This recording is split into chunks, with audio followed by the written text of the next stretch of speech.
Hey guys, and welcome back to another episode of Let's Max Warframe. Today we're continuing the theme of taking a look at weapons that have been changed since I did their initial review, with a weapon that at its time was one of the worst Syndicate secondaries, the Rakta Ballistica. Now, much like the Synorgamical video, I'm not going to go through all of the features on the main weapon again, since the majority of them have not changed at all, so I'll leave a link to the original video below. However, the main thing that changed the way the Rakta played was the buff that it got in update 15.16, where its uncharged damage was trebled from 25 to 75 and the charged from 100 to 300. Now this was an absolutely incredible change and really allowed the Rakta to really make its mark on the rest of the Syndicate weapons, taking it from one of the worst of the bunch to fighting for top spot with ease. Okay, now as you can imagine, the changes to Rakta Ballistica have meant that I'm going to update my build. Now, as you can remember, we had a 4 former on the previous one. We've got 5 former on this, and the only difference is that we've added in another dash. Now, the actual build and the way I've made the build is completely different to my previous build. Instead of going for status, I've gone with max elementals for this one. Plus, I've also boosted the fire rate. So on our standard build, we've got Hornet Strike, Barrel Diffusion, Lethal Torrent. We've got Bore to further increase that puncture damage. We've got Anemic Agility, which is going to help increase the fire rate of the weapon, and that means that the charge time on the charge shot is going to be less.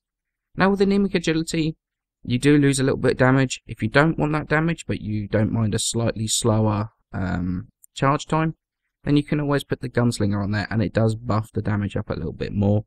I like having the extra fire rate on there just to charge it that little bit quicker, but it's very much personal preference as to which you prefer on this.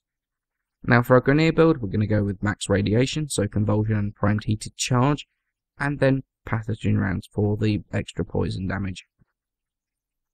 Now against the Corpus, deep freeze and convulsion for the magnetic damage, and primed heated charge. Now the reason for primed heated charge rather than going with the poison is that primed heated charge does frankly so much damage, it is definitely worth having on there. As you can see, it does almost the same amount of heat damage as it does magnetic damage, which is absolutely insane. And for the Void, convulsion and pathogen rounds for corrosive, and primed heated charge again.